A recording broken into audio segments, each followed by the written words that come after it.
5 seconds. Start. Learned counsel for the petitioners has primarily emphasized that learned prescribed authority while rejecting the application moved by the petitioners for cross-examination of the witnesses produced by the plaintiffs has erred in law. He has also stated that while rejecting the application seeking permission to cross-examine the witnesses, the learned prescribed authority has not assigned any plausible reason therefor.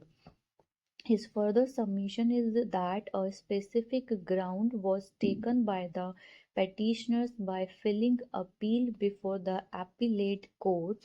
against the order dated 22/12/2012 passed by the prescribed authority. That learned prescribed authority has wrongly rejected the application seeking opportunity to cross-examine the witnesses, but learned appellate court has also not considered the said prayer in its correct legal perspective. In this regard, he has submitted that application made by the petitioners before the appellate court was rejected on 22/11/2014 with the observation that the issue will be considered by the appellate court at the time of final hearing of the matter. However, while rendering the final judgment, the appellate court has not considered the said prayer and has also not taken into account the ground raised by the petitioners related thereto by observing that the application made by the petitioners stood rejected earlier and as such there is no justification in considering the said application.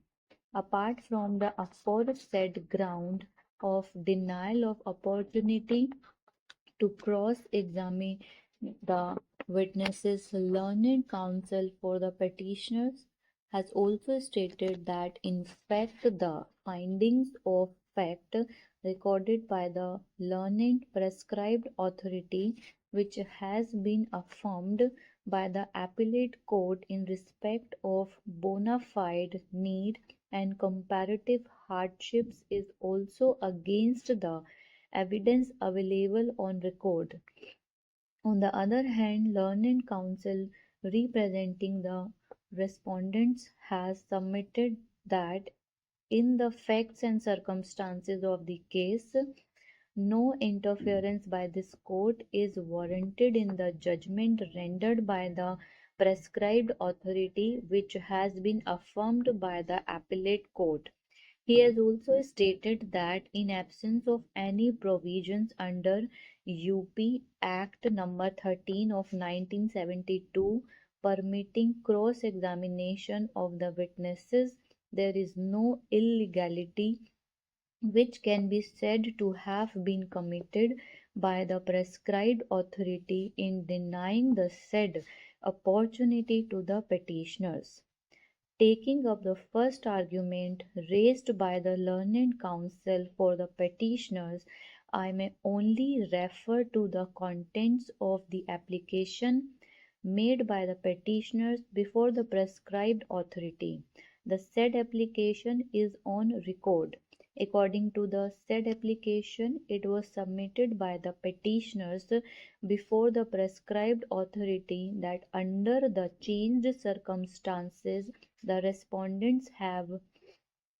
put wrong facts in respect of shop which is adjoining the premises in question and was earlier in the occupation of another tenant Ram Raj Prajapati. It was further stated in the said application that earlier the learned prescribed authority had rejected the application for issuing commission and as such it would be in the interest of justice that in respect respect of the fact deposed by the witnesses produced by the respondents, the petitioners may be permitted to cross-examine them.